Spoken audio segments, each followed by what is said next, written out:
Thank you for coming. I'm excited about this one. It's where there's enough time afterward for the questions, and that makes it juicy.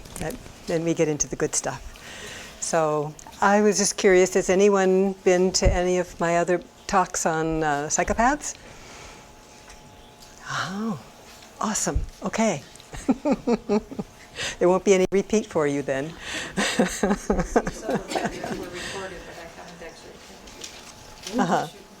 Okay. When were they, the other? 2019 at A&P conferences, yeah. And then the other one's 2015, I think. Wow. So, yeah. And but this is a step forward now. I've mentioned the psychopaths in high places and that they have a profound effect. But this time I got to make it the focus of the talk. And but we're going to go in first of, what are psychopaths and sociopaths and narcissists, who also, they overlap a lot. In fact, I don't know of a psychopath who doesn't have narcissism, or a narcissist who has at least a little bit of sociopathy. And so that's why there are clusters of personality disorders, and these fall into the one that are more aggressive. So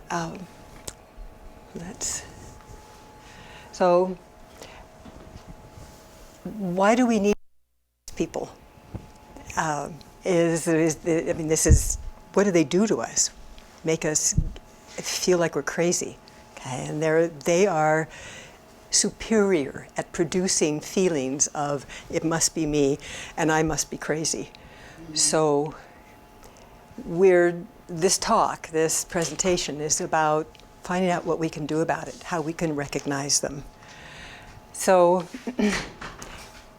can we do something about these effects? The answer is yes. We can learn how to recognize them, understand what they're doing, and why it's having the effect it has on our own brain, and that it's not something wrong with us. It's just they know how to hack our brains, and they know how to make us think and how to put our brains into distress, and then is problem, reaction, solution. They create the problem, we have the reaction, and then they say, here's the answer, do what I say. So that's the theme that we'll go through this, is how they work with problem, reaction, solution, and how that's happening in our world. So in the DSM, the Diagnostic and Statistical Manual for Psychology, that is a catalog basically of symptomatic patterns of people. It's not the underlying causes of things, but the DSM gives you clusters of symptoms, and then they give it a name. And so these three fall in the cluster Bs of personality disorders, and of the aggressive type. There are a couple others that we don't see as much, but these are the ones that we see out in public. These are the ones that make us feel crazy. And so I'll go into those. So if we know the why, it helps us deal with the what, and then stop the behavior that they're trying to induce in us. So that's why I find this is worthy of some time. So part of what we need to understand is our own brain and how it functions. And there are three basic levels that you can almost say are evolutionary.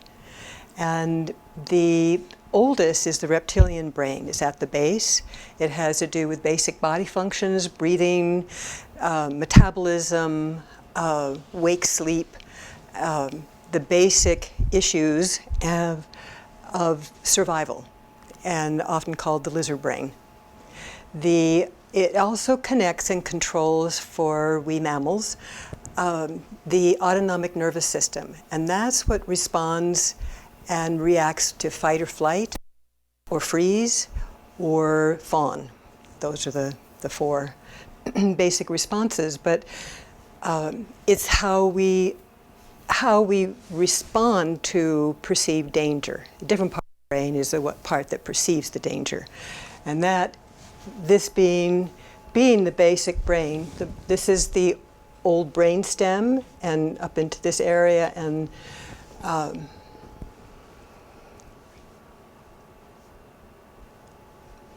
you just drew a blank on that name, but the motor cortex. Then this is the midbrain and the limbic system, which I'll talk about next, and then there's the cortex. And this front part, this is where the face would be, this is the prefrontal cortex. And this is key for us as humans, that is highly developed evolutionarily. And that's where our sense of ourselves is located.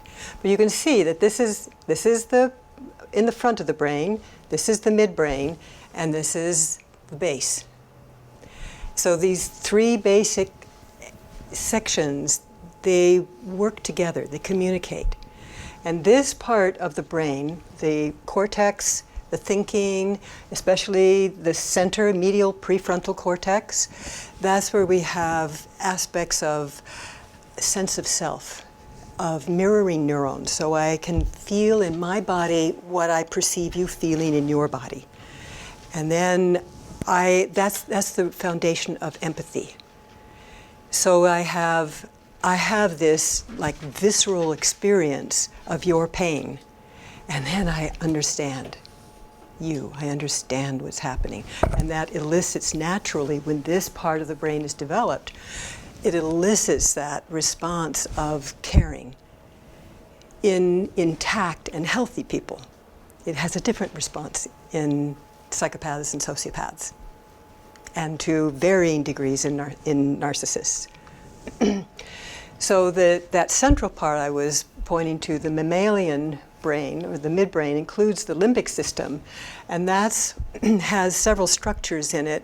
The most famous are the amygdala, and they're two little almond-sized structures on either side of the midbrain, of the central plane of the brain. And they're like a switching station. They're memory structures in that part of the brain, and they inform the amygdala. But the amygdala are like the antenna, and I liken it to like rabbit ears. And when we are happy and we're connected, then the midbrain is in connection with that prefrontal cortex and the sense of self and warmth and being able to think and connect. When the midbrain perceives danger, then it has a reaction that is survival-based. And better to be alive and figure it out later than to sit there and go, is that a tiger? You know, or is that, is it someone's dog? No, I'm not quite sure, and then you're at lunch. So by the time the signals can go from the perceptual, from the senses in the body, through the brainstem, through the midbrain, to the higher center, and back down, in really measurable time. So our reactions would be very slow. So what happens is, the midbrain and the brain stem take care of us. Have you ever had something happening while you're driving and suddenly you're reacting and you get yourself out of it, and how did I do that? Okay?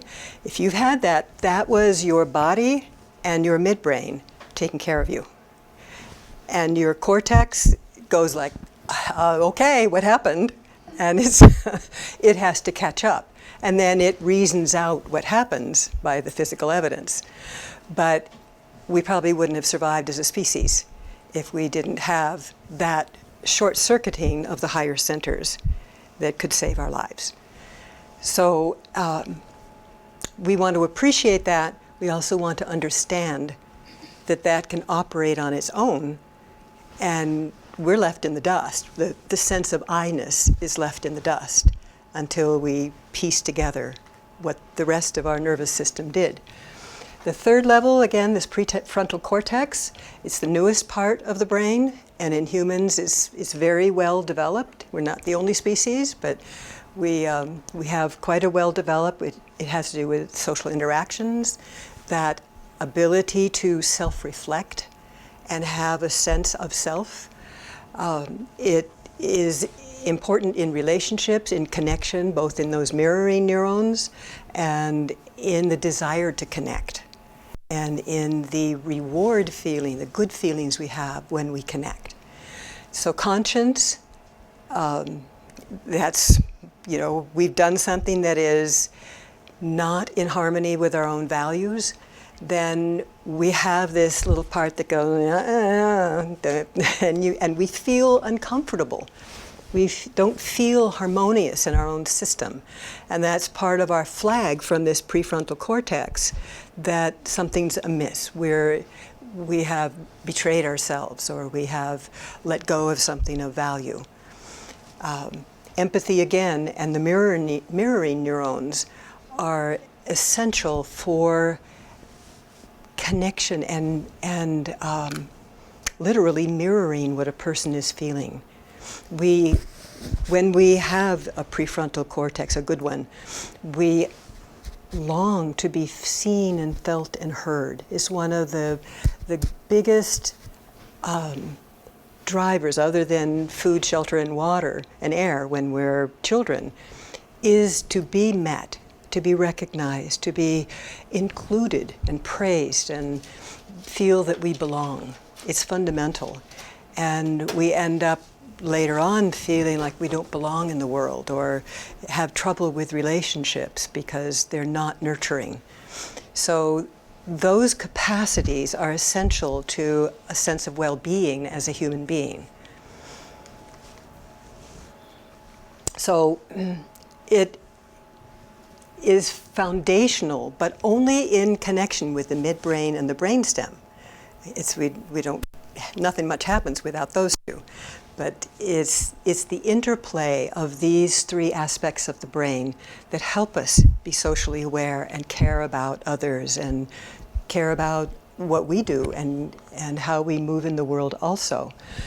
So these relationships affect how we see ourselves and feel ourselves in the world, and how we process information and how we handle stress. So handling stress is a key part of this, and later on I'll talk about things we can do to help our nervous system when we're stressed. And it is what helps us determine whether or not we go into fight, flight, freeze, or fawn, and when that bypasses our higher thinking centers, whether we actually can assess what's happening and make a different decision, or if we're going to be run by our lower brain centers and react. If you or you know someone who reacts to a situation and they go, I don't know why I did that. I just, it just happened, or I lashed out, or I ran, or I shut down.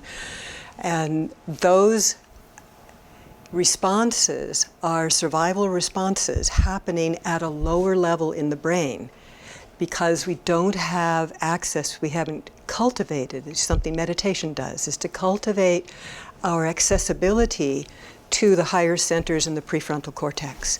And then those centers have inhibitory neurons that go down to the midbrain and the brainstem to damp down and calm those danger reactions.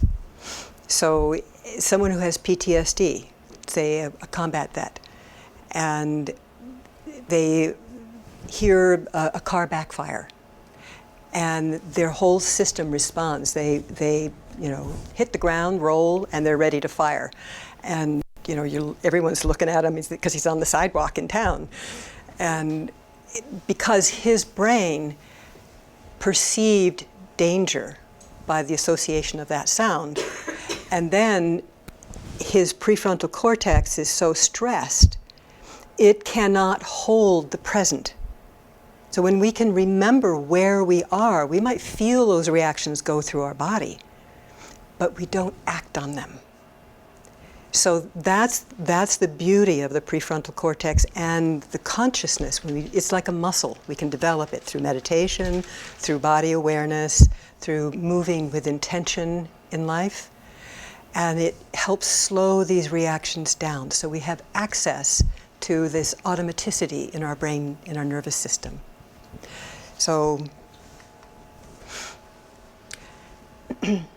the limbic system, again, is this. Oops, I must have gone the wrong way. When the danger is over, we can't, when there is danger, that's what I was saying before, we can't allow the time to process all that. So it's going to happen, okay? Unless it's like a flashback and we're used to it and we can hold that space for it. But if it's real danger, our system will do it. If there's real urgency in the moment, you can trust your body, because it'll take care of you. So when there is ongoing stress, and we have to act immediately,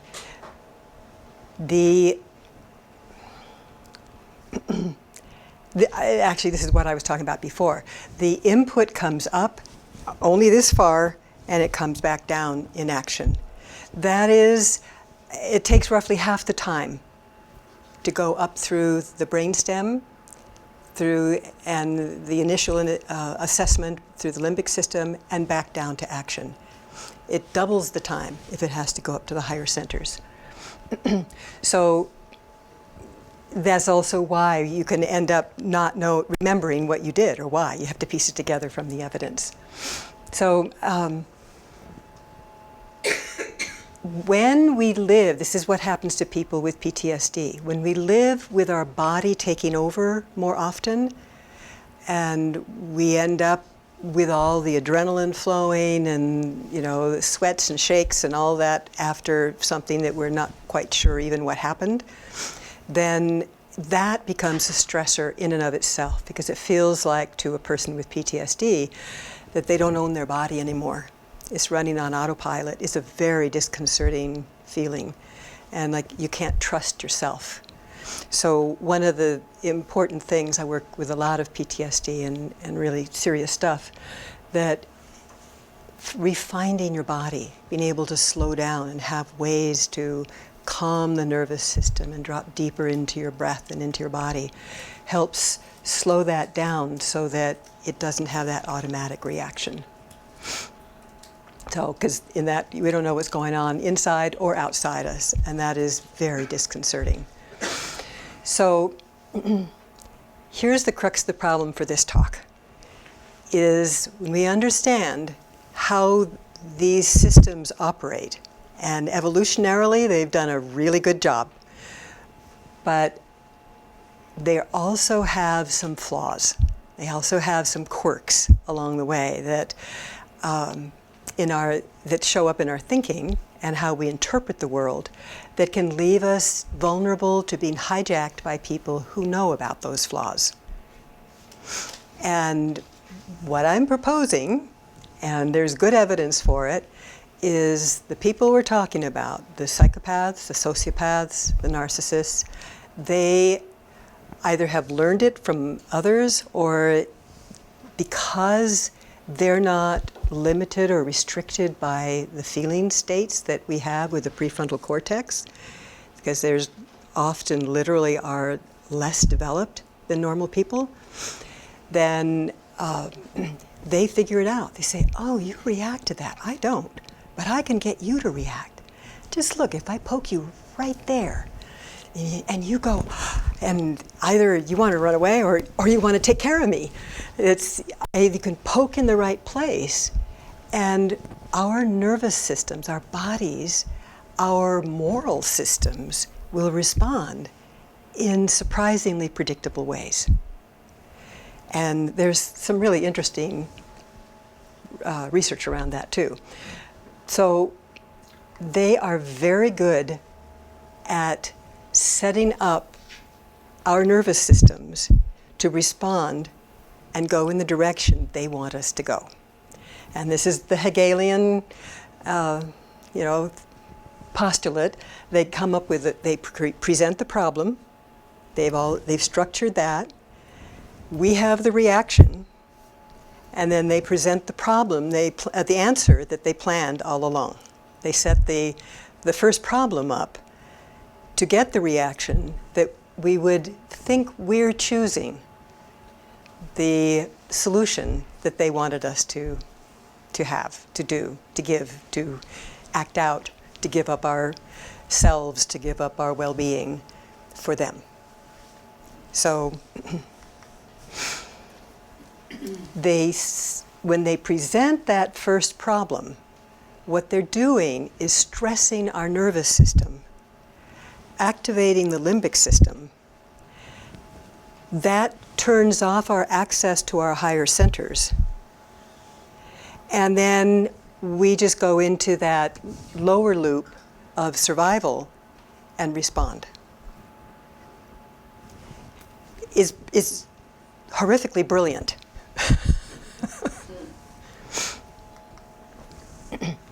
So, our job is to wake up to this and to develop our capacity to see what's going on and then have a different response. Okay? We have the response we choose.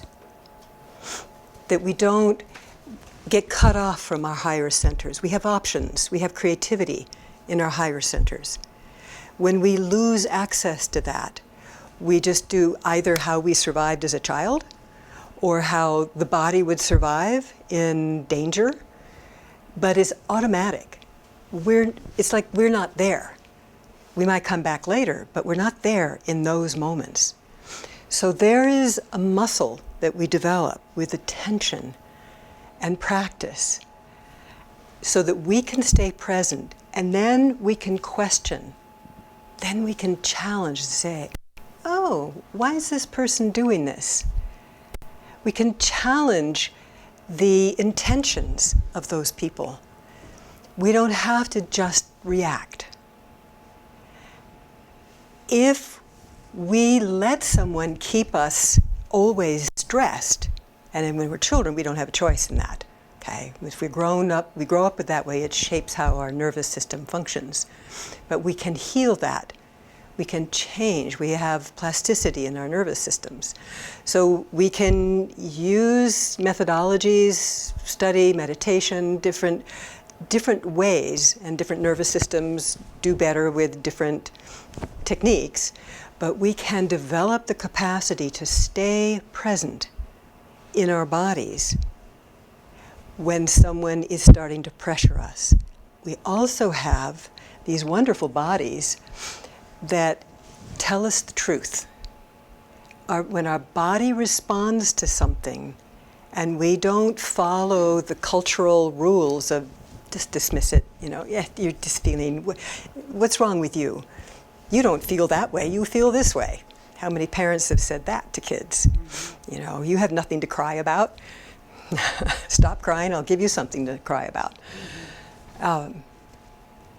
It's a learning process to come back from the cultural conditioning to where we can hear our bodies, the honest wisdom in our bodies, that when something hurts, we feel pain. When something is threatening our safety and our well-being, our bodies get tense. It might get prickly. You can feel when you're on high alert. If that's been chronic, it often turns into chronic tension, and then you get a massage and they say, wow, you're really tight. I am? I can't even feel it. And so you start to learn what messages your body's giving you, and then you can start to relax that. A relaxed body is so much more communicative and aware. It's so much more pleasurable to be in, too. And we tend not to get up and out of the body. So, if you feel your body become tense or urgent or desperate, stop. That's its message, to get your attention. It's the signals, it's the language of the body. And we need to pay attention to that. And when we get to the end of this, I'm going to show you some videos of people who are doing this kind of problem reaction solution setup. And I'm spending time on this because I want you to pay attention to how you respond to those people. This is how we read the environment, because our bodies are so perceptive. And if we're a person who spends a lot of time in our head, and we're all up above here, then it's like a mystery down there. And it often feels scary to be down in our bodies. But it is actually a source of wisdom and information that is priceless. So, the next question you ask is, if my body's sensing something going on, who would benefit from my being distressed? Who might have an agenda for that? Is it money? Is it power? Is it, is it sex? Those are three primary drivers for narcissists, sociopaths, and psychopaths. When you start asking questions, when you start getting curious about your environment, it has a side benefit of automatically giving you more access to your higher centers. When you can just develop a habit of saying, oh, what's really happening here? And you're automatically halfway there, because it shifts you out of fear into curiosity, and the two don't go together. So when you can go to curiosity, then you can reaccess your higher centers, and you can start to assess what's really happening. And are you really in danger, or is this a con, or what is going on? Then you can take care of yourself in a way that isn't just lower brain centers, fight, flight, freeze, or fawn. So these are the types of people who do this crazy-making behaviors. Psychopaths and sociopaths, who are most dangerous, and narcissists also. The main difference between psychopaths and sociopaths, and there's a lot of confusion out there and some people make no distinction, but what I've known from decades ago is that sociopaths can form some bonds. There's a gradation in intensity of centers that also can be learned and enhanced by other people in your environment. But the sociopath can have some bonding, say with the spouse or especially with children.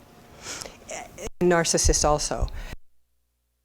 More like possession of them, but they tend to identify with you a bit more. It's not the warmth and compassion and protectiveness of someone who can really care and be present, but there is a level of bonding. Say a mafia don feels very possessive of his family, but they're more like objects, and they're kept safe and they're part of his honor and his, and he'll, too bad for whoever gets in between there. The psychopath is not capable of that. To a psychopath, you and I are objects. You and I are marks. You and I are something that we can get something from, that he or she can get something from. That if it's not money, power, or sex, it can be amusement, because they do tend to get bored. They don't have as much internal emotional nuance, which is interesting to the rest of us. And there's this argument out here between the terms. I'm going to use the term psychopath in this talk because I am talking primarily about those who are really willing to do harm and get power on a large scale. So for some of them, harming others is fascinating because they don't feel the same kind of distress, and they actually are intrigued by that, and they're amused by other people's reactions. So these, what I want to impress is they're just not a different kind of person. They're really dangerous people. They really are. They can leave just cracking up because you just put all your savings into their Ponzi scam and Ponzi. So you're left with nothing, and they have no conscience. It's one of the hallmarks of a psychopath. There is no conscience. It's just a game. And they won this time, and they like winning. So there's no conscience or remorse for harming others. They lack empathy, which takes those prefrontal cortex structures. They often are restless and get bored. They'll go and mess with people just for amusement, just for something to do. They have no problem with lying to get whatever they want, because there's no conscience to say, oh, you're not telling the truth. They can absolutely pass lie detector tests because there's no physiological response. Conscience in the rest of us is what makes our palms sweat and our heart rate increase. That is measurable on a polygraph. So they also look for more stimulation. That's what they do for the boredom. And in a sense, they can be addictive. And that's where the ones who are serial killers they'll gradually escalate. They'll do smaller things, and then the whole ritual and the act becomes more and more intense, and they become more severe. But even just in the ones who don't go to that point, the majority of them do not become serial killers. They live among us and torment us, or damage things, or they have access to power in a way, and that's what we're going to be looking at later, is those who are either recruited or born into power structures. They really make use of that. And that freedom, they consider it freedom from conscience. They consider them, especially the ones who have more culture, more money, more resources, they consider themselves very much superior to the rest of us who are handicapped by feelings and conscience. And I look at them as handicapped, so because they miss out on all the things that they have no idea exists. They just think we're marks. And because they don't, they often feel disdain for normal people who are limited. They, like I was saying, they find satisfaction in duping, manipulating. They get power.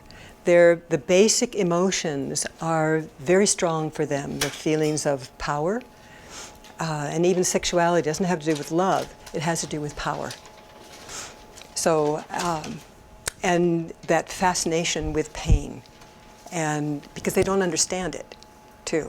So they're, whoa, what's going on with the ant I just stepped on? And it is a very different way. And for those who have been subjected to them, and these are people I've worked with for nearly 30 years now, there is something that changes forever when you have been subjected to that kind of cold, calculating disconnect. Because we look to another human being for connection, and if we're hurting, we look for comfort, solace. And we look into that kind of a face, and there is none. So, and I want you to have a sense of what's going on behind the scenes, because the other side of it is they can be very good at mimicking our emotions. So they can look very charming. So they can mimic. There's one case where this woman witnessed a child being hit by a car, and the mother was there. And the mother was distraught. The child, made it, but the mother had such a look of distress on her face. And this woman who is a psychopath noticed this, and it's like, that's what someone feels in that kind of a situation. And she went home and looked in the mirror and worked with her face till she could create that expression on her face. No feeling behind it, but she could create the expression. And they will go to great lengths to and test it out on people. You know, did I get them to believe I'm actually remorseful and the crocodile tears were real, and then I got them to feel sorry for me. There's a very good book called The Sociopath Next Door, and she recounts, she would interview prisoners who were diagnosed as psychopaths or sociopaths. She mainly used that term. And she asked one of them, what one thing you would want in your life to have? And she's thinking, you know, women or money or a big house or something. And he says, I want pity. And she's, why? He says, if I have your pity, I can make you do anything.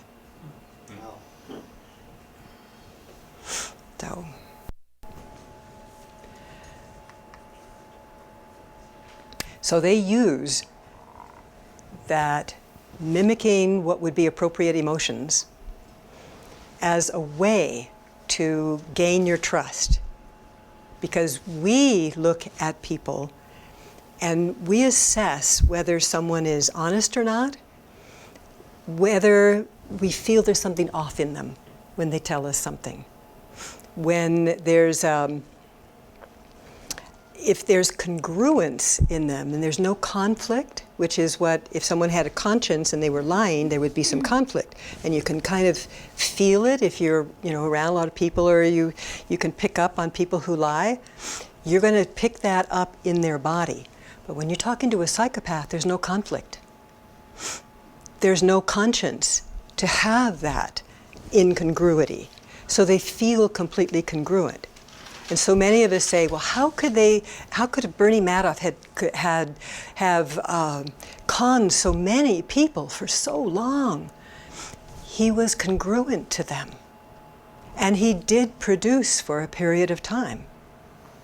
And that's what Ponzi schemes do. They keep, you know, the new people's money, go to pay the dividends to the old people until you've built up enough and they live high on the hog, and then it falls apart. And everyone says, how could we? You know, how did we all miss it? We're all savvy, smart people. And that's how. So when someone feels congruent, always have a part in the back of your mind to watch their behavior, not just going on your felt sense. That's where we can be tricked. And it took a long time, just empirically and with other people, I figured out, oh, that's what we're looking for when we think someone's honest. Is there any conflict in them or not? And when there's not, we think they're telling the truth, and they may not be.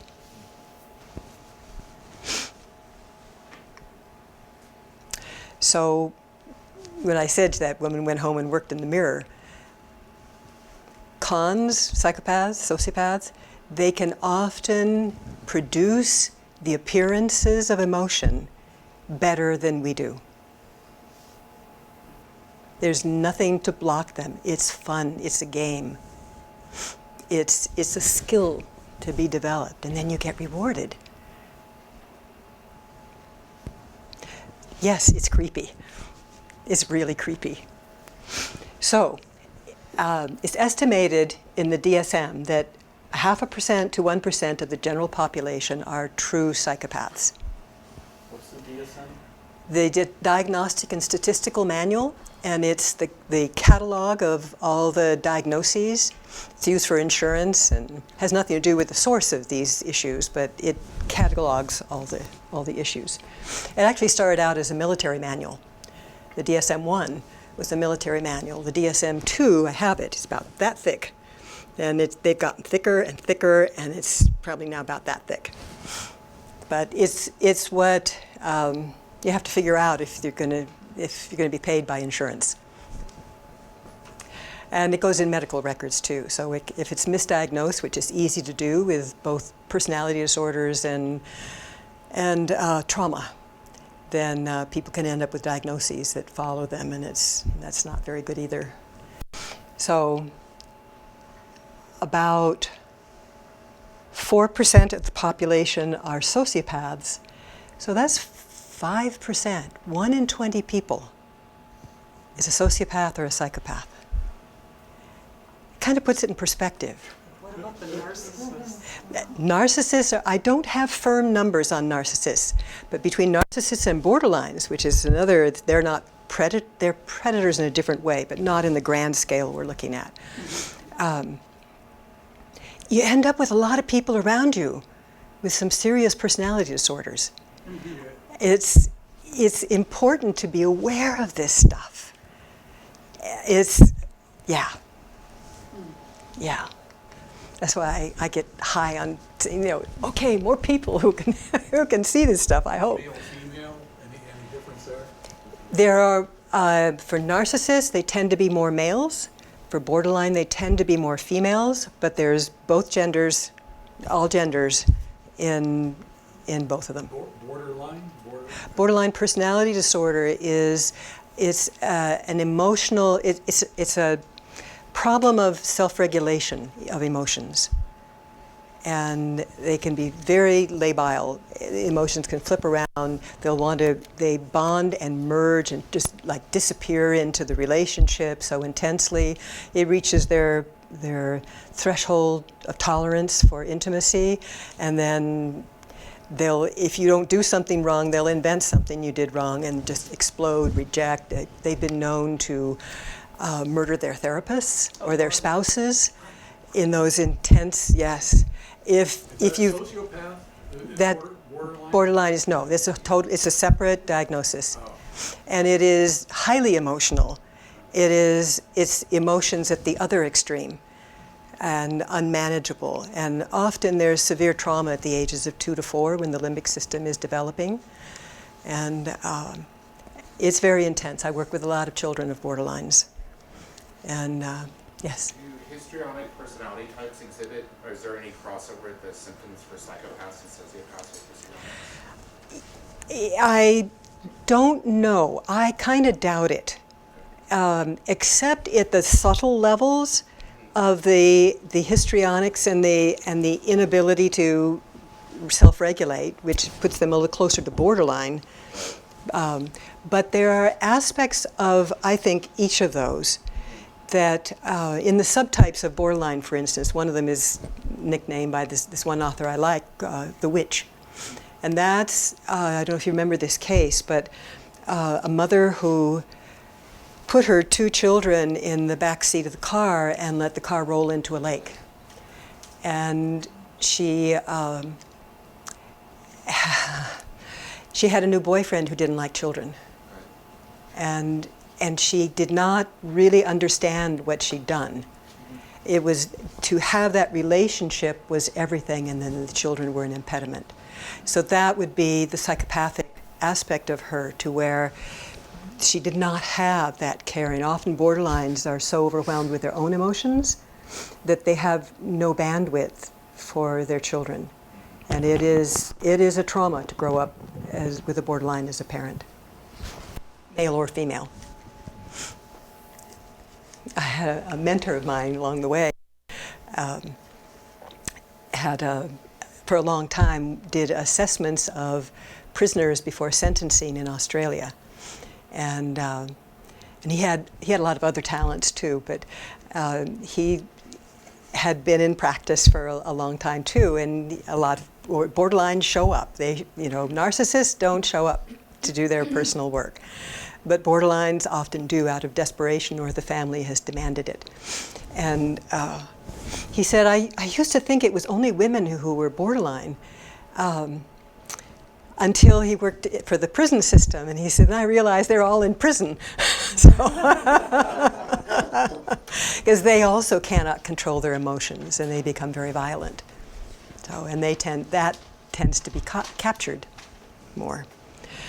Okay. And I and other people out there are starting to think these percentages are actually higher than that. Yeah, I read a book recently by a Scottish psychotherapist who said he thought narcissists were 1 out of every 6. Yeah. And he had had a personal experience with a narcissist. Once you've had a personal experience, your world is different. And you see, it's like if you buy a particular car, you never noticed it before, and suddenly you see them everywhere. It's the same if you have a relationship with a personality disorder. And you are painfully awakened. But yes, and I've heard, I haven't heard quite, I've heard this Scottish, in fact, I've heard him speak. Yeah, I think his name might be Ian McGregor, but I can't remember for sure. Yeah. The book is Prepare to be Tortured. It's about dating a narcissist. I have to find that one. I've actually read that it's like 14 to 16% within the United States population have some personality disorder out of the DSM categories for personality disorders. Especially these days, I wouldn't be surprised, because our cultures differ in how they deal with psychopaths and sociopaths, how they deal with the personality disorders. And those that are more socially oriented and more collective in that way, they see themselves as a group, and every person in the group matters and has an effect on the group. They tend to be able to partition those people or have enough penalty for them that they will start to self-regulate more. Enough what word did you say? Self-regulate, No, but you said the groups have enough. like cultural pressure, so that they recognize this aberrant behavior because they're more aware of each other as belonging to the group. We're more the great individualist, and Historically, some tribes would throw someone like that out, and they would have The to Inuit. survive the Inuit. on their own. They just take that personality, just, oh, sorry, you fell off the ice. But, because he's proven, whoever that is, has proven that they're harmful to the survival of the group. So, and in Asia, there is much more of community feel like that. So there's a little more containment. It's like freewheeling here. And when actually Robert Hare came out with his book and he developed this psychopathy scale, he would give lectures, and the HR people from corporations would come and be taking notes. And what are the qualities we want? Because we want to find a psychopath to be head of our sales department, because we can sick him on our competitors. They probably make the best salesmen. I mean, What they're horrible and ruthless. What they didn't know is the psychopath is a non-discriminating wreckage creator. Oh, yeah. And so they would just as soon wreck the company they're working for as the other company. Yeah. So they learn the hard way with that. Unfortunately, we also have a cultural and especially a business environment where psychopaths can climb to the top. They're rewarded. And they step on people, anyone who's below them, they're horrific to. And they kiss the bum of anyone above them.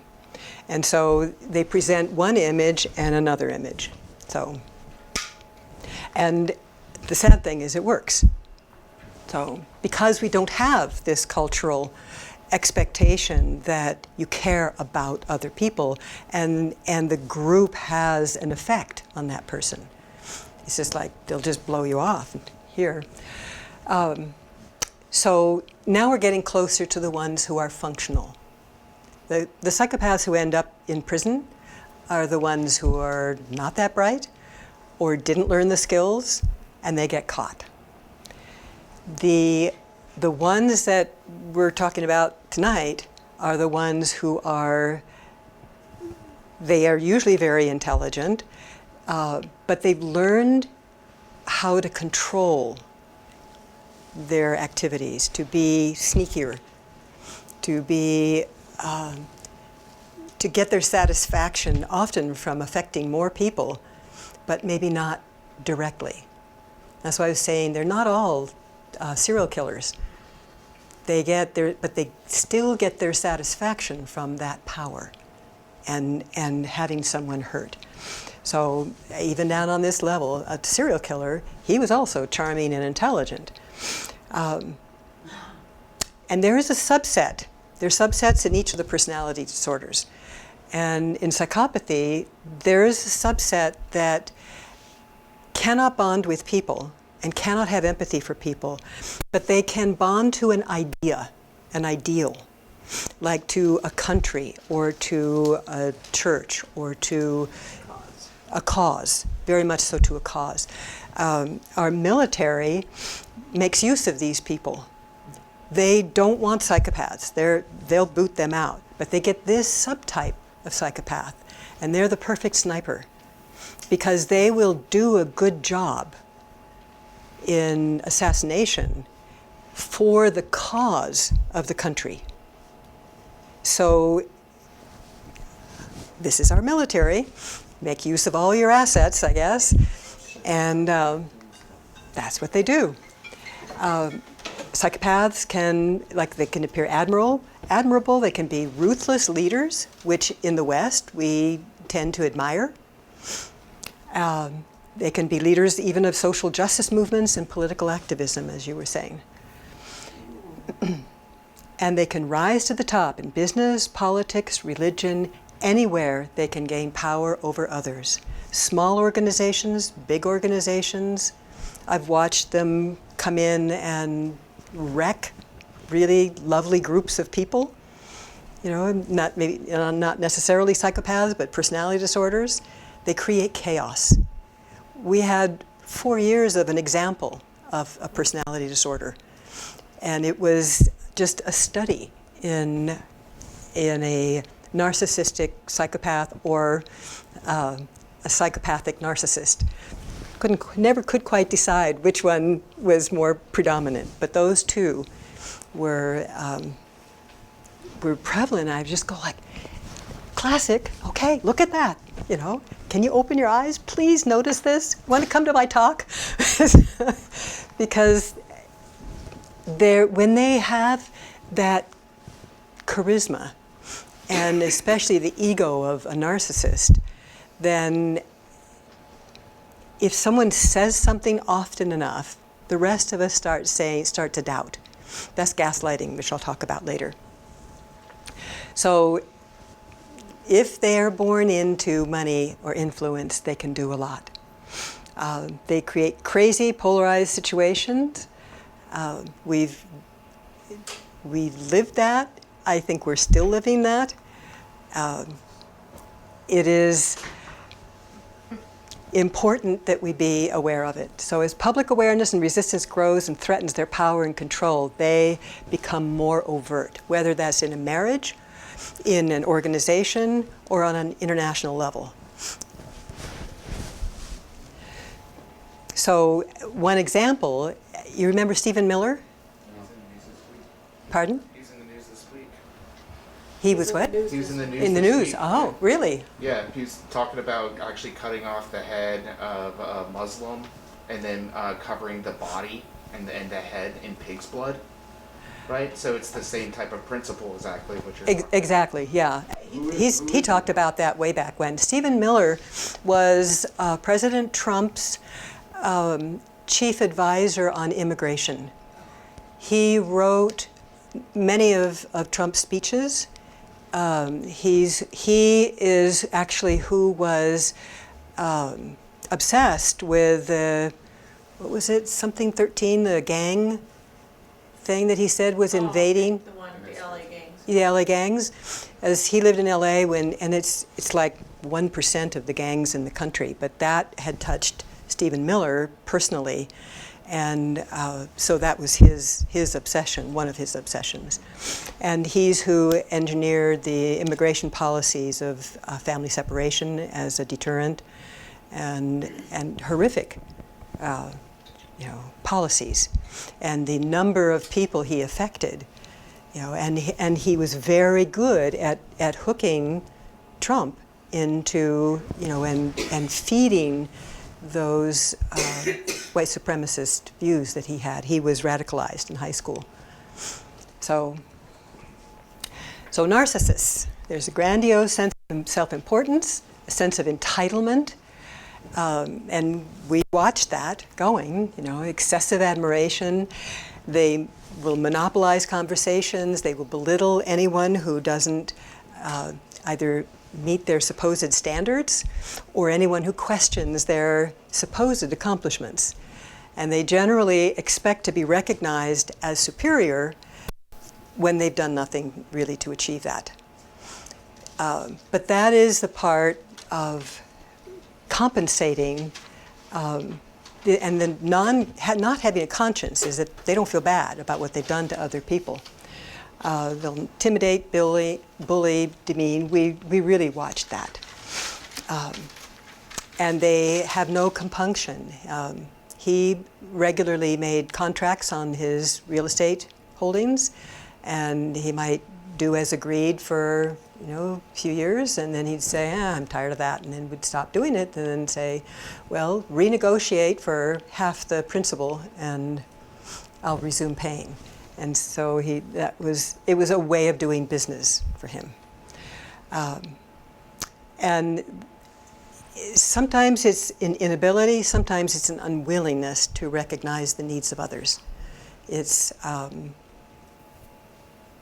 they're so obsessed with their own aggrandizement, with their own narcissistic supply, it's called. And the core driver, what they're defending against, is shame.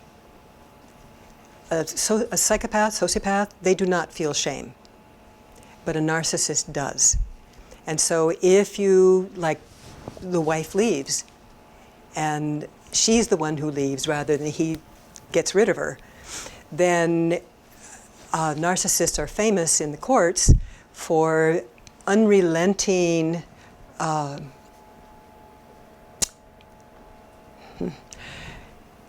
going after that woman who has punishing with a vengeance, a bottomless vengeance, and using the children and denying her, the right to live in any form of peace. And I've worked with enough of them too, who are at the receiving end of that it is a very, very real thing.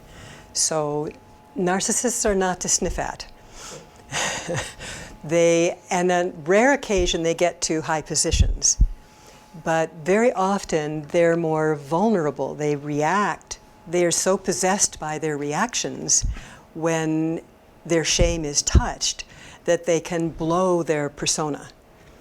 And if you ask some of the people who worked with him or with a narcissist, they'll tell you the rest of the story. So that constant admiration is called narcissistic supply. And anyone who can make them vulnerable to receiving that narcissistic supply, like a spouse who starts saying, "I'm done," you gotta take out the trash once in a while, or any expectation of them can be met with this defense against shame, which means our defense against shame is to get angry, and it can be at a very extreme level.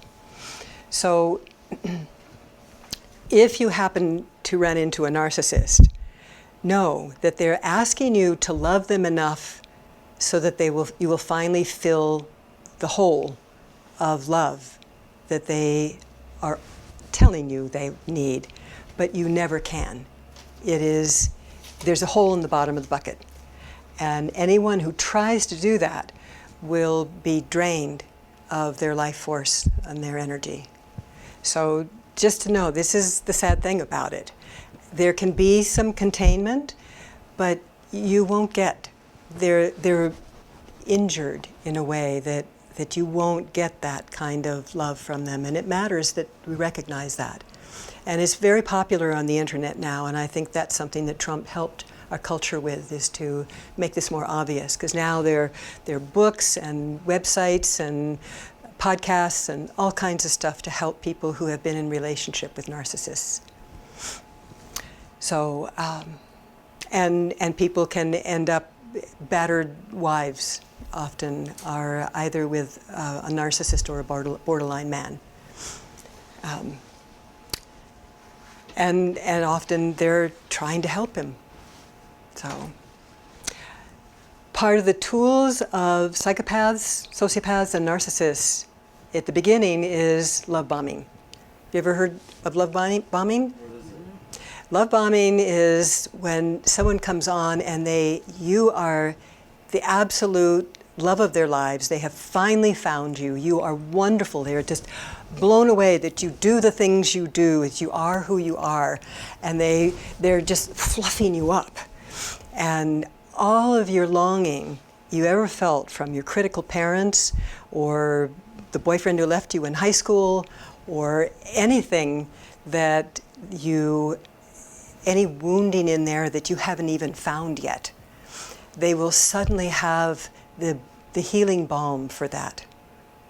And it's like, oh, I can trust this person.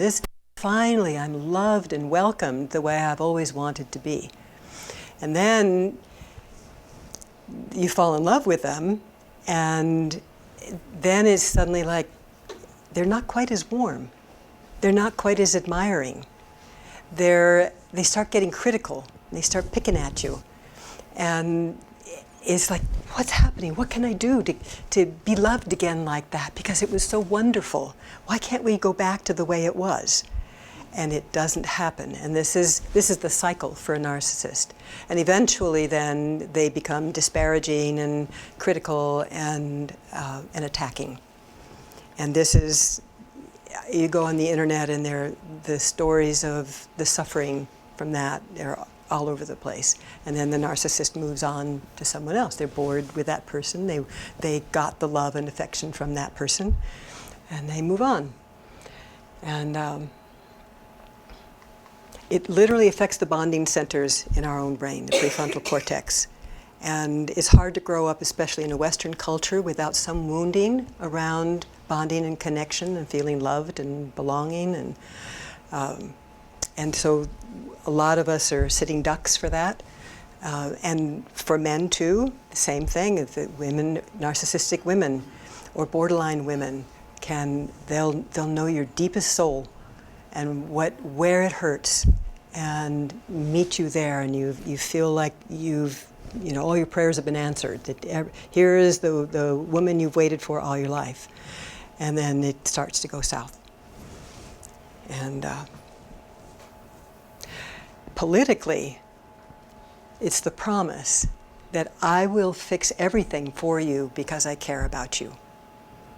And that's what the narcissist and the sociopath and psychopath will do, is they'll find the populations who are wounded and say all the right words. And we watch that happen. So this forms a trauma bond. And a trauma bond is where, and the Stockholm effect was or Stockholm syndrome is the first time it was named way back. And when someone is held captive, and both the goodness they receive and the abuse they receive come from the same source, our brains do something weird, and we can't fight, we can't flee, we can't get away from it, we can't understand it, and we can't change that person. So we call it fawning. But it's fawning. Mm-hmm. Fawning is spelled the same, but it's not a baby deer. And it's coming in and taking care of you. You can hurt me, so I'm going to anticipate your needs, and I'm going to take care of you so that you won't hurt me. So at least I can minimize the hurt and or the danger.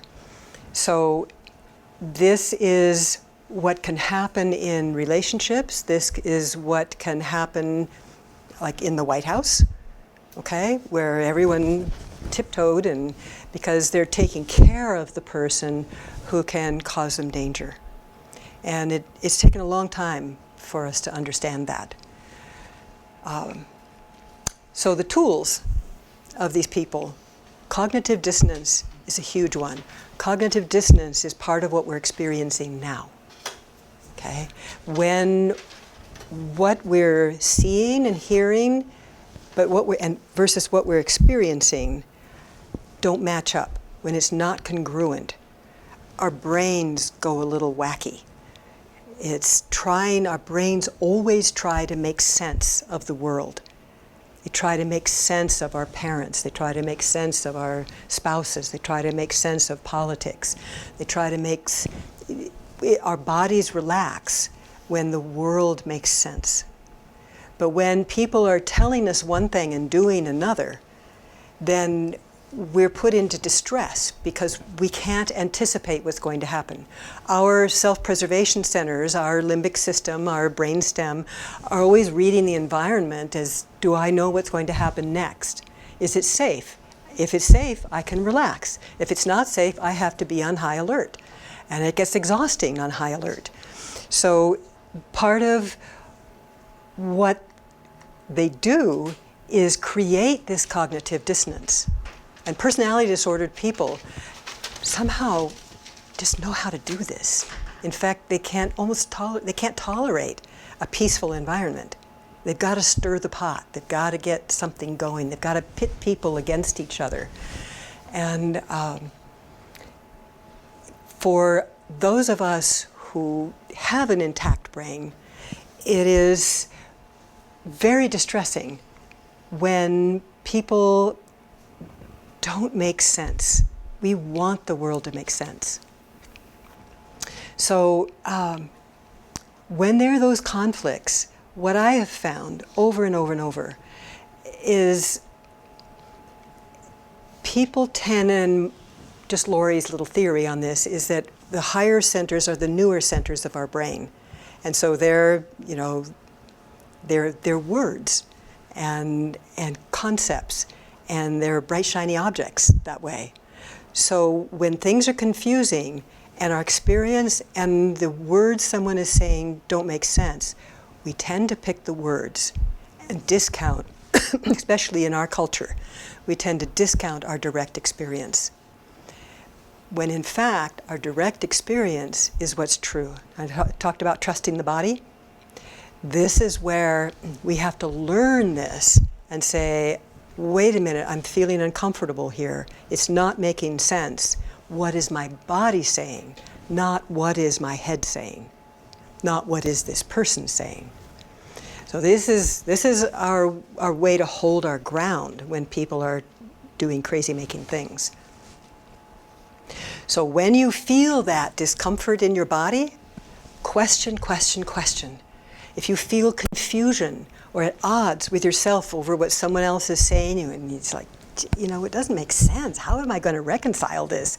You go, I'm not going to try to reconcile it. I'm going to see if there's gaslighting going on, if there's something going on that is trying to make me feel crazy. Yes? Could you expound a little bit more on the idea of words over behavior? So, because we live in this internet, symbiotic, symbolic-driven world with Cambridge Analytica, right, using keywords and natural language processing times neurolinguistic programming, right, versus emotional states.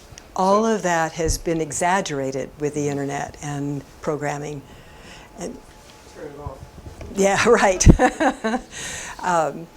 But we live with it. I mean, there are all kinds of sources for those words. We have to learn to counter that. And that's where this kind of information can literally save our lives. Okay? It can help us see through, because problem, reaction, solution, okay? If someone is creating the problem and you just react, you have no options for that solution. But if you sense there's a problem and you say, instead of going this direction, you go that direction, and you say, oh, what's actually causing this problem? Is there someone, like I said before, is there someone making money off this? Is there someone who has an agenda with me personally, when it's on the interpersonal level? What's the point of creating this? For some, like narcissists, there's a pattern for borderlines also in particular. They'll create this chaos in a group or a family, and they're telling one person one thing and another person another thing, and everyone's, they all up in a big mess, and then they swoop in and they're the ones who say, oh no, you do this and you do that, and we'll straighten this out, and I'm the great fixer here, and so they get to feel powerful and right, and everyone else feels confused, and everyone else then is looking at them and admiring them because they had the answer. Well, they created the problem. So our job is not to just follow these steps, but to go back and question what's really happening here. And knowing that we have this vulnerability. And I think it's kind of evolutionary. We kind of fell in love with ideas and words and concepts. And it's a wonderful thing to play with and dance in those ideas. But if we start thinking that's who we are and that's the whole truth, then we're not connected with our bodies. And our bodies are what really read the environment, especially from here. We have another brain. We have brain cells. We have gray matter in our belly, as much, if not more, than in our head. And it's arranged differently. It experiences in a network rather than in a hierarchy like our head brain. So, another tool is gaslighting. Gaslighting, I'm not sure, I don't have the time here. Oh, okay. Gaslighting is, there was a film in the 1944 film that did a beautiful job of outlining this. So if you get a chance, watch that film. And it's a process of creating doubt. Again, it's using words to undermine a person's experience. And if someone does it once or twice or for a while, the first stage of gaslighting is to say, you're wrong. No, that didn't happen. And they're going to say, yeah, you forgot about such and such. And no, I didn't. I did it. And people argue. Okay. Then after a while, you keep telling me I'm doing something wrong, but I don't see it. Maybe it's me. And we will, if someone stays after us enough, start to doubt ourselves. If we have an intact brain, we will start to doubt ourselves. And in fact, that is when they did brainwashing in Korea during the Korean War, when brainwashing first came out. And we had American citizens who said, oh no, these people are so wonderful, we've been held captive by, we want to stay in Korea. And they're going like, holy cow, how did they convince Americans who wanted to stay there?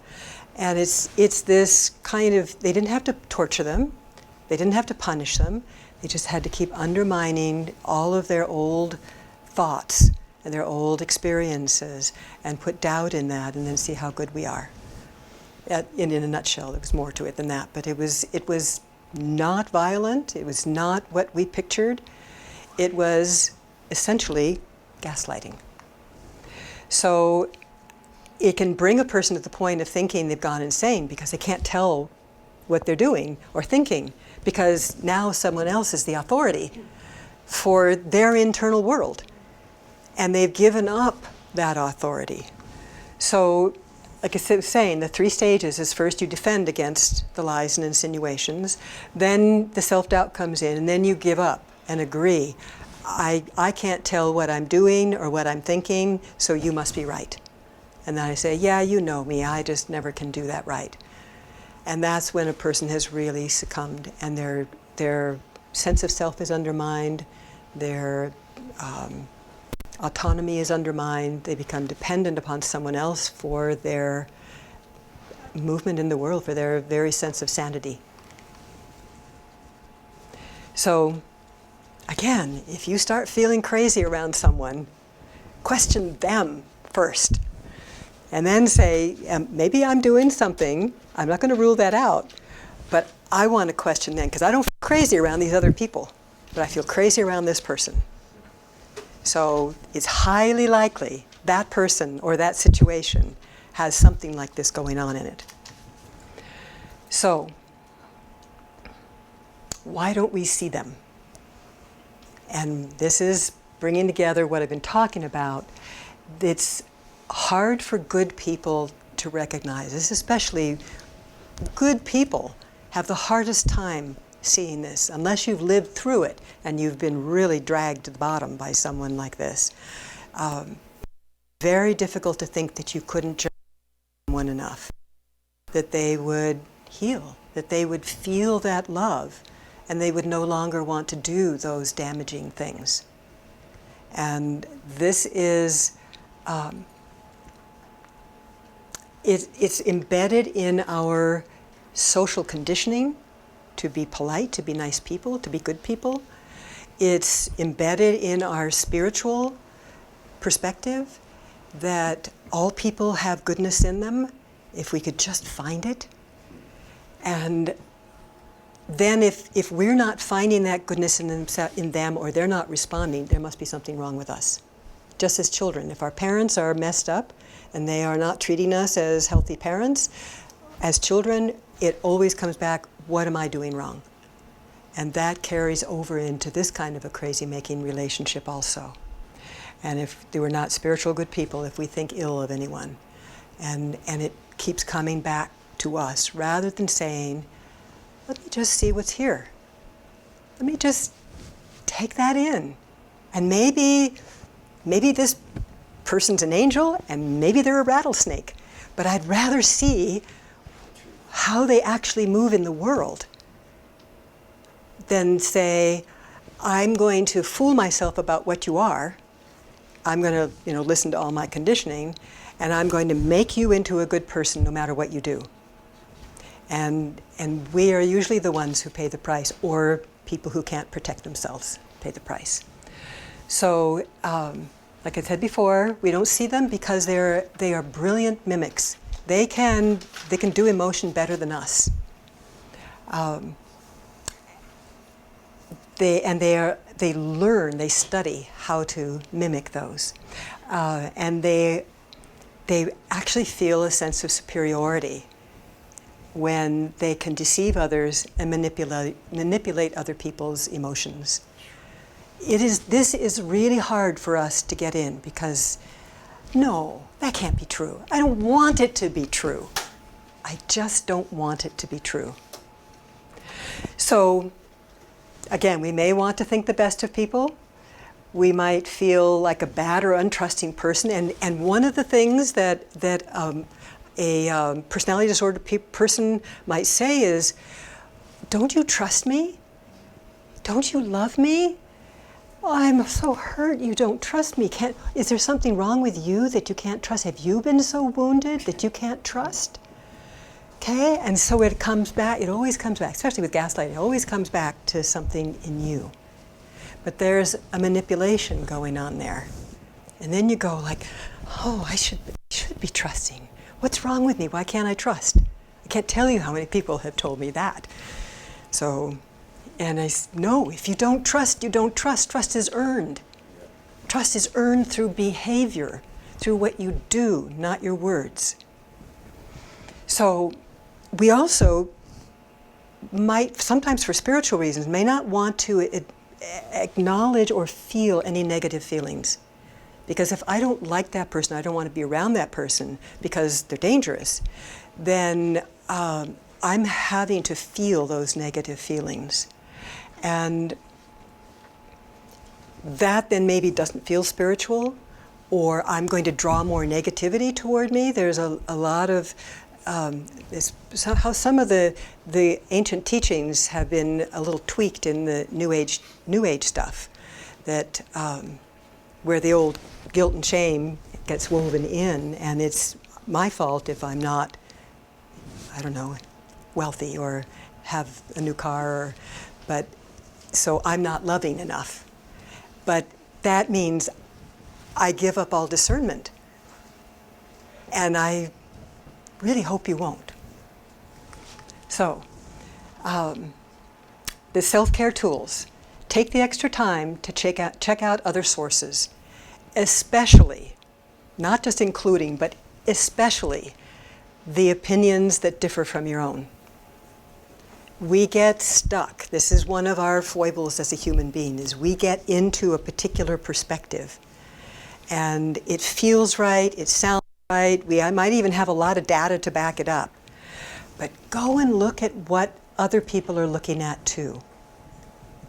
And hold that so that you don't get so rigid that you can't feel, that you can't, that you give up humanity for ideas.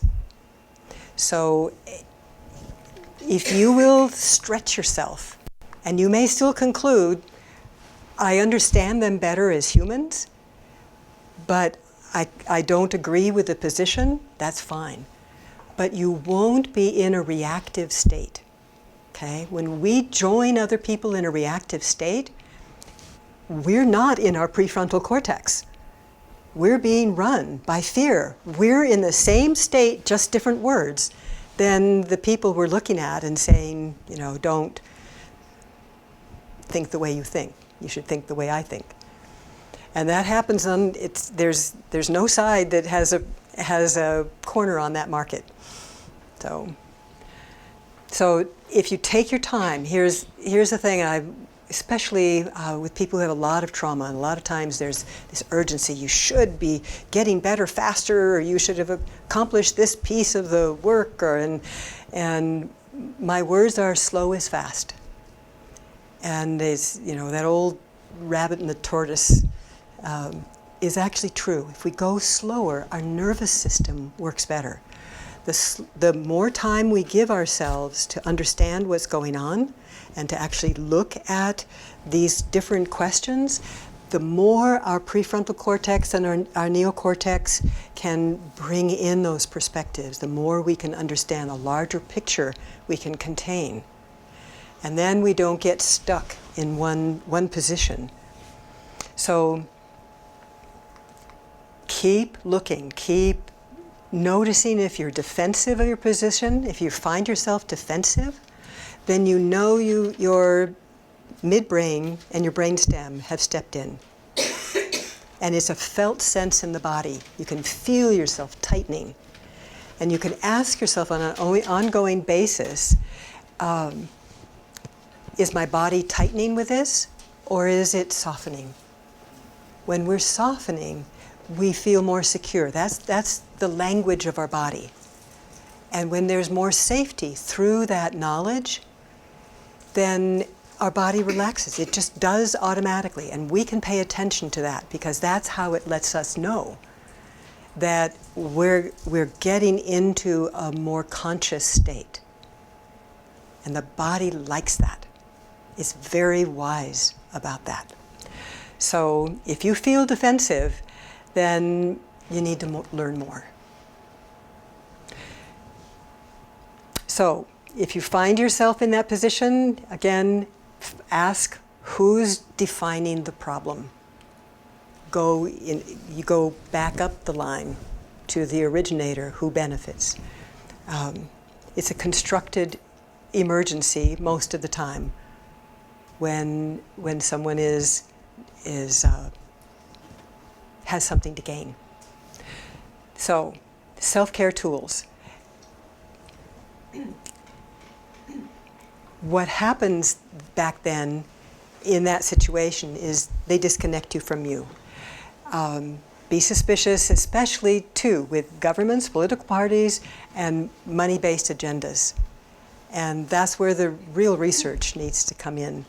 9/11 and the Patriot Act.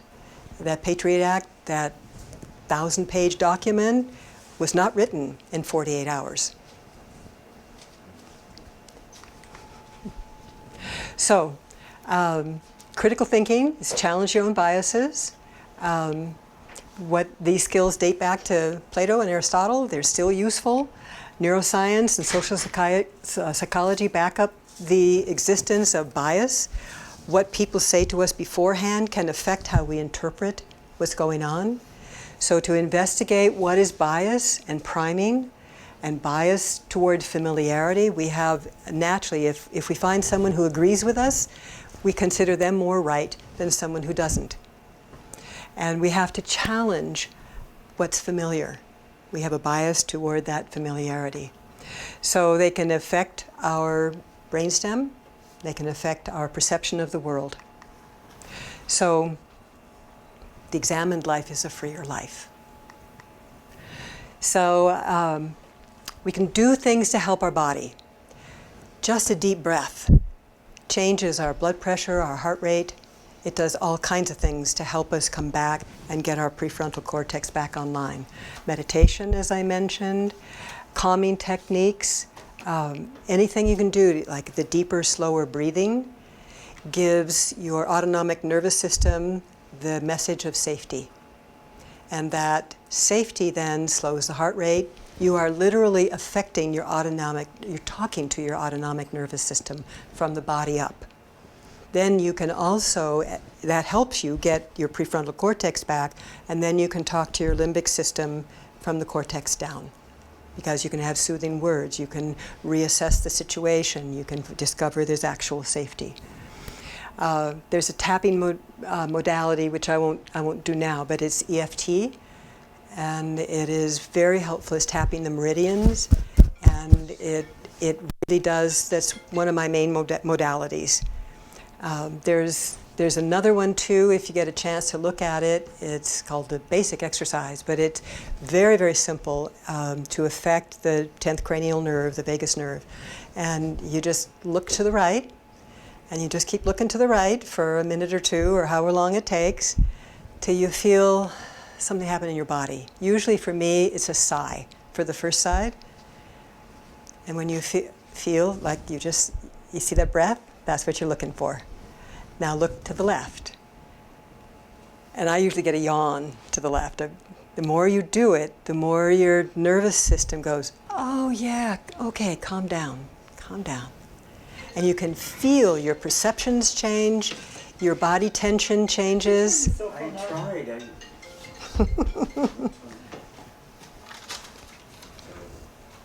So you can go on YouTube and find people to tap along with, because when someone else is giving you words, it's really helpful. You can just relax and follow their words and play with it. It's amazing what that does. I've been using that since the 90s, and with very, very severe trauma, and it layers and layers. So mass formation psychosis. Anyone heard of that? No. Mm-hmm. So mass formation is actually the academic term for it, and how to gain control over population. It is very, very similar to how cults gain control over someone. There's some people out there saying that this is a fabrication or is not real, but there's a lot of research. It had some different names in the past, but there's a history to this stuff. And it is a study of groups of people and how they can be induced to view the world in a particular way. There's phases where you submerge, you lose your identity into the group, again, with love bombing. You feel so loved and accepted and belonging in this group. This is how cults bring people in, and they're just love bombed by the group. And then there's a contagion. You automatically start to blend with them. And you like their ideas, and generally they're saying all kinds of lovey things at the beginning. And then when there's a suggestion given, you're wide open and vulnerable in order to belong to this group. That suggestion, of course, sounds right. And some of the cases that have come from cult activities and crimes, that, how could a person do this? Well, they don't understand what happens to a person's mind in that state. Can you go back one slide just for a sec? The third one is suggestion.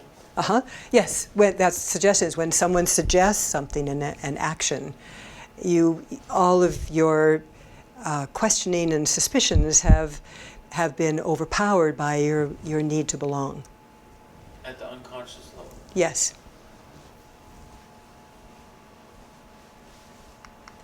So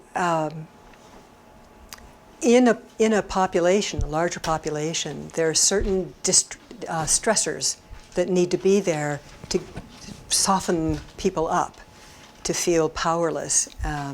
So when there's isolation and lack of social bonding, and that's why this came out now with all of the social isolation that people had to do, the drug use, domestic violence, and suicide have all gone through the roof. People do not do well when they're isolated. And most mammals don't, unless they're a solitary species. Is it drug use, depression, and Pardon? drug use, depression, and suicide? Drug, suicide, domestic violence. Yeah, murder.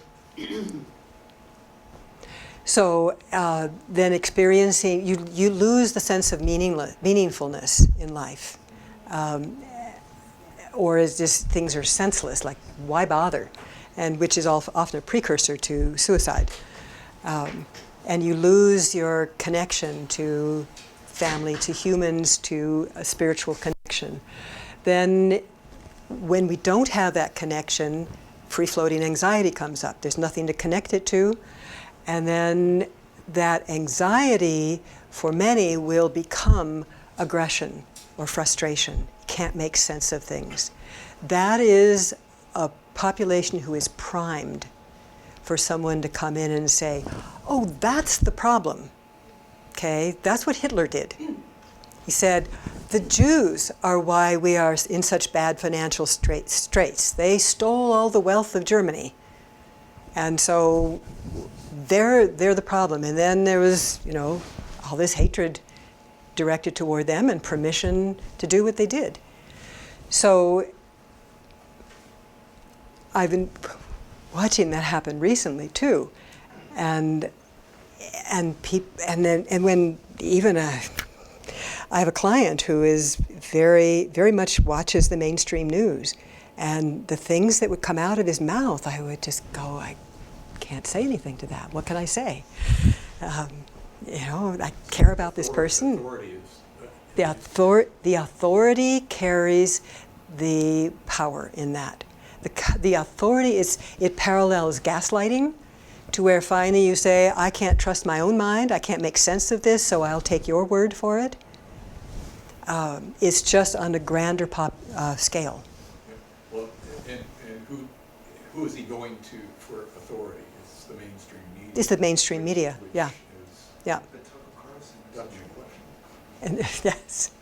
And yes, and his doctor, who is under threat Yes. if he doesn't pass along the mainstream. Mainstream wisdom. Yes, yeah. I have a kind of a question, like, if you go back and look at, like, Gustave Le Bon, the crowd, right, which is, like, the first dude, really, the academic that started the studies of mass formation. Right? Oh, yeah. So he talks about this concept of, like, whenever people come together, there's this energy, this Yeah. magnetism Yeah. that's unique, that makes us not individuals anymore, but Right. we become an organism Right. together.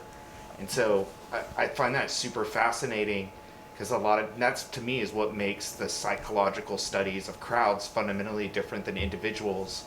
So when Yeah. you look at things like January 6th, Right. for example, that's not individuals. No. That is a collective organism, right? That people can't escape. They don't have strong enough autonomy or agency as individuals. They've to be lost able it. to- Yes. Yeah, there's no anchor, right? Right. And when we are unanchored, which these criteria are all pointing to, then it's really easy to have something floating in the water and just direct it around when it's not anchored to anything. When you hit that anchor chain, good luck, because you're not going to get it to do what you want. So back to the stories of all the villagers with their torches and pitchforks, going after the witch, because someone said, that person came to me in my dreams. But the fear that had been fomented through the Inquisition in that case, and the fear of the devil, had everyone on edge and suspicious of everyone else, which is exactly what Hitler did, and had everyone suspicious, children reporting their parents, and their parents being killed, because, and then how do you live with that?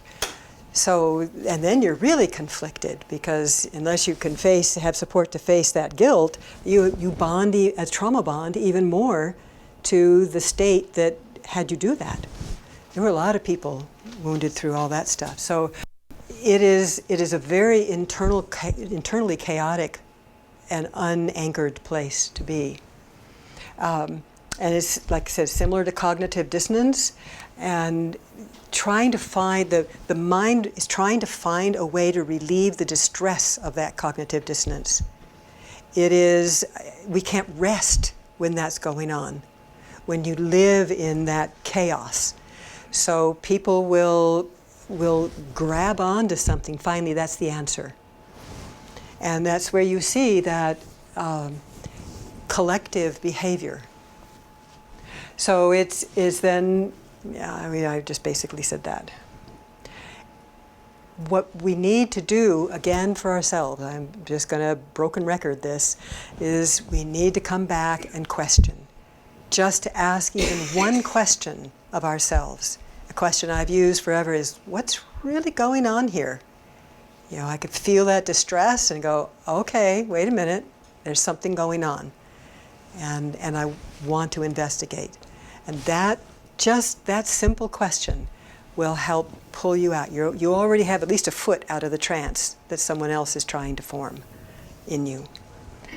Well, I just wanted to say, at the beginning of all this manipulation with the former president, I was able, I recognized lies. Sure. I mean, when you were saying, you know, the thing about going with words or going with actions. Yes. I could hear the lies in the words. Mm-hmm. And I just continually kept hearing lies. Mm-hmm. You know, Mm-hmm. comparing to that to behavior. Mm-hmm. It's not the truth that's being told. Mm-hmm. And that was the part that confused me. You know, why people couldn't recognize the lies. Right. And it was the need to be a part of Yes. the group, because you didn't unsatisfied with situations, so that way, not you, but a person Mm-hmm. that's unsatisfied then wants to join in with the other groups, other people that feel the same. The need to similar belong way. is a powerful drive in us. It is a survival-based drive. And they would not listen. They weren't listening to the words. There were lies.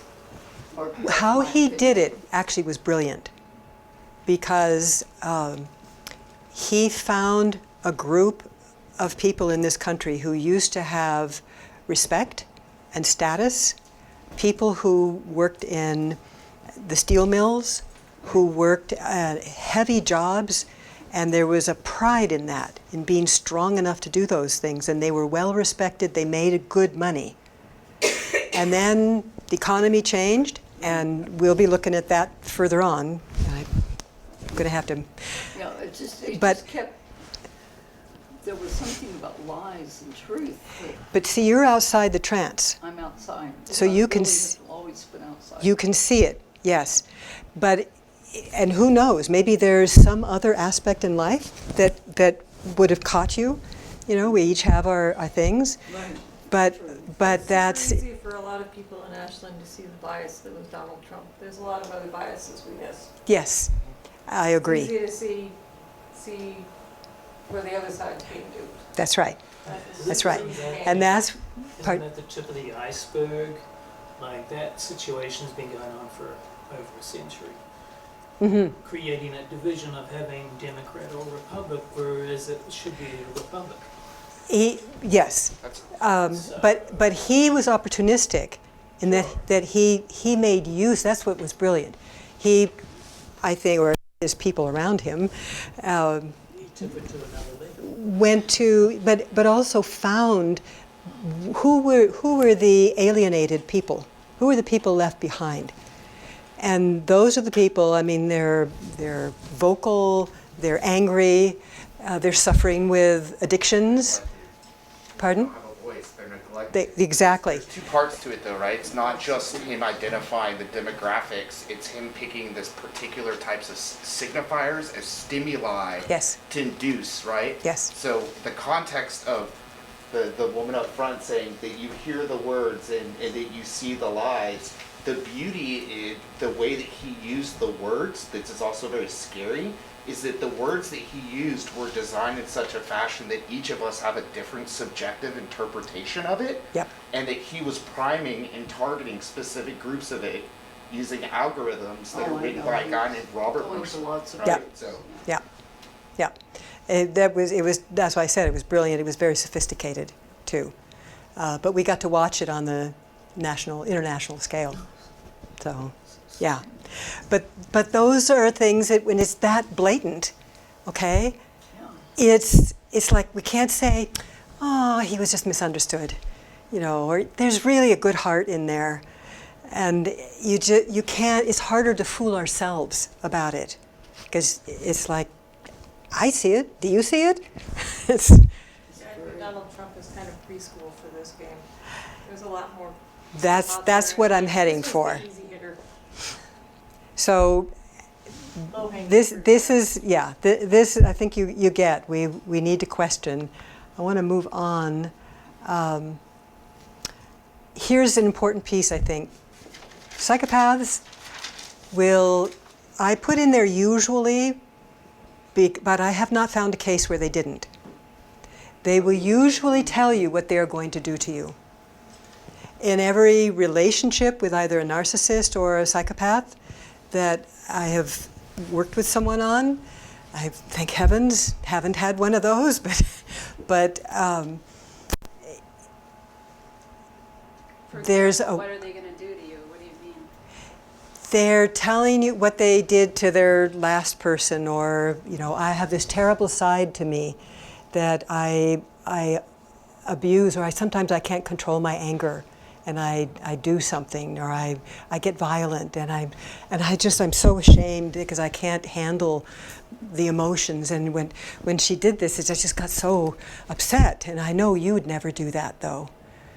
And they'll drop that. They might even fewer words than what I just said, or if they'll get pity for they tried so hard and it was so hard to be with this person, and it gets the person to make excuses. They structure how they tell it so you can either feel pity for them because they suffered so much with that situation. But they still battered, okay? Or they still, drained everything through drugs, or they did, but they frame it in such a way that they're the victim. And then they watch, they're testing to see if you will say, I'm really sorry you had that experience. Okay? Or, oh, let me take care of you. Let me just get a little closer. I know you're really a good person, and my love can heal you.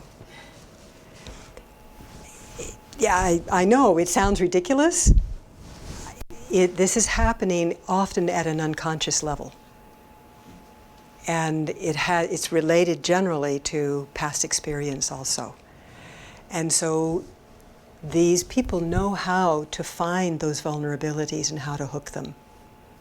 And it is frustrating for the person who's had, 4 relationships like this, because that pattern is still there and that vulnerability is still there. They seem to have radar. How does that work? They do have radar. This is part of how they do it. Mm-hmm. They test. They test, and depending upon how you respond. If you don't respond the way that signals that you have been injured, and you will dance the dance with them, mm-hmm. because you're so desperately trying to find love, then it's like, no, I'm not going to work. I want someone easy who will offer, body, soul, and money to me. So, we are at the videos.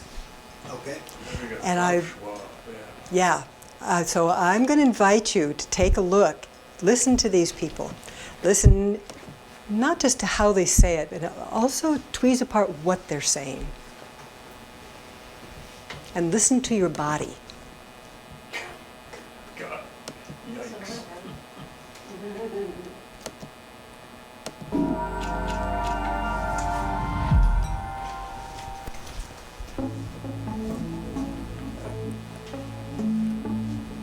fourth industrial revolution will impact our lives completely. It will not only change how we communicate, how we produce, how we consume, it will change actually us, our own identity, and of course gives life to such policies and developments like smart traffic, smart government, smart cities.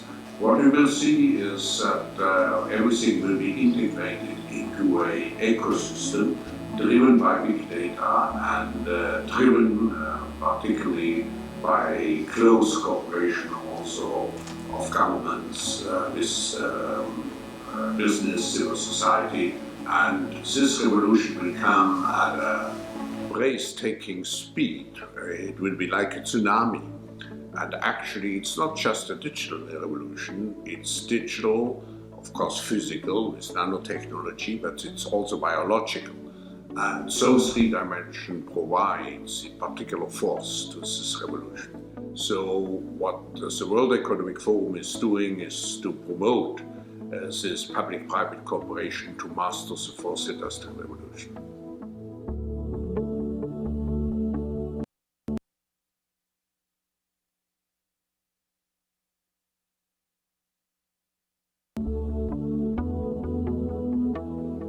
The fourth industrial revolution will have multifold impacts. Of course, every industry will be digitalized, will be disintermediated, and has to define a new business model. But it's not only business which is affected, it's government which has to move over to agile government, it is society as a whole, with the danger of job losses, but also with the need to reskill and upskill people fast. So there's an impact on society. So we will have to prepare very well for this revolution, and I feel that the Asian countries with a relatively young population can manage and master this revolution easier compared to other countries in the world.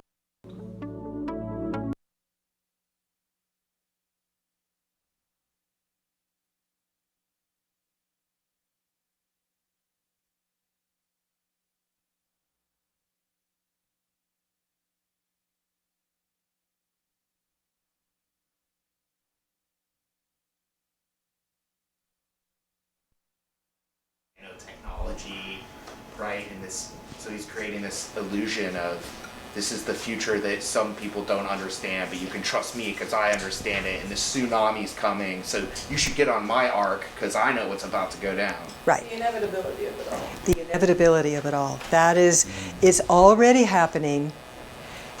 It's going to happen. It's going to happen in this particular way that I'm defining. Problem. Okay? What was that? What are you doing? Problem. Oh, okay. Problem, reaction, solution. Problem. Problem is the fourth industrial revolution that he has named is already happening. In fact, according to him, it's been happening for some time. And if you want to survive it, You need to get on board. here's my solution. Okay? Let's do the next one, at least that one.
This is his organization. He founded the World Economic Forum. Anyone know who Klaus Schwab's mentor was? Henry Kissinger. Who? Kissinger? Henry Kissinger. Oh, He says boy. Henry Remember Kissinger him? lives forever. In the 80s, New World Order. He's still here. He's still around. It's also Looks the like he shouldn't be, advisor but he's to still the around. woman from Theranos. The what? The woman from Theranos, he was also her advisor, right? He's also like a mentor Right. of Right. And Klaus Schwab, you're familiar with the young leaders? They just put it on the list of it. Mm-hmm. So this has been going on behind the scene with planners for decades and decades. 1971 also, that's right? Mm-hmm. 1971. So What was 1971 when they founded this? no, When Kissinger enlisted him to start creating this whole thing. yeah.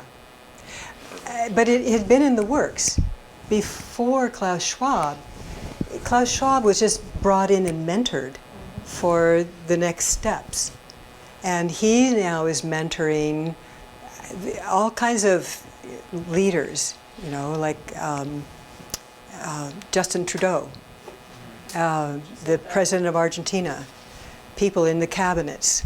Is he a professor or something? When he was younger, he was a professor, and he still uses that term. Of He what, hasn't. economics? I've read it, but I don't remember at the moment. But he hasn't done that in a long time. But he likes, and I've watched him. Watched him in different interviews over the years too, and he did one recently and had these young people just worshiping him, and such a narcissistic psychopath, just lapping it up, just, yes, worship me, kiss my feet. Who's funding these guys? You know? Okay. He is a billionaire. And how he got that is because these people in these groups, in this in crowd, give you jobs where you skim off the governments and you make all kinds of money. And he's been in businesses. He had different businesses, and he has been groomed for this kind of position. There's So other people behind him too. he is not alone. He is absolutely not alone. He is. Bill Gates, a part of this? Pardon? Bill Gates. Well, I have another one here, and we. Well, most of the We only have a things few that you minutes. said are happening. Pardon? Yes. They're happening Yes. very much But like that. when you have problem reaction solution, Problems, so. you only define as what's happening what you want to define as what's happening. It does not speak about all the other groups who are looking at sustainable growing, including the improvement and the carbon capture that comes from cattle who are raised in a natural place and not these CAFO industrial farms where they're fed grains, so their fat is toxic and they don't have a natural life. But when they're raised on healthy, clean pastures, it actually pulls carbon and carbon dioxide out of the air and anchors it. I thought that was fascinating in that video how there was descriptions of certain things and then there's a subliminal declarative. You will eat less meat. Yes, Right? And yes. then you have the psychoacoustics going, right? So you Yes. have this rhythmic Yes. sound that's working in an off key. Which puts your brain into a receptive state. That's what Programming. it is. Yep. Exactly. Very It is programming. programming. Yeah. Also notice, in this, he lands a punch. And that first punch is, you will own nothing and be happy. Then you So along with the declarative statement, we are defining you, Right. okay? They had this guy with this obnoxious grin. he looks blank. And It's really AI, you just don't know it. right. And then they give that at the beginning, and then they start going in, they deliver the bad news first. And then they start hooking you on all the things that matter to you, like the environment, okay, and climate change. And they start bringing that, that's going to pull you on board. They're buzzwords, but they're also things you care about. So you first have this punch of like, wait a minute, what are you going to do to me? You're going to, you can just say, sorry, we're going to, like any landlord, you have. They're not the best solution for all humanity, and they're telling you to accept it. And they're telling you to accept it. And it's their solution for humanity. That's Solution for them. their. Right. You have a reaction, but they're saying, no, you don't get to have that reaction. You get to have this reaction. It means Right. conform. So that's psychopathic and narcissistic. Yes. Yes. Primarily psychopathic.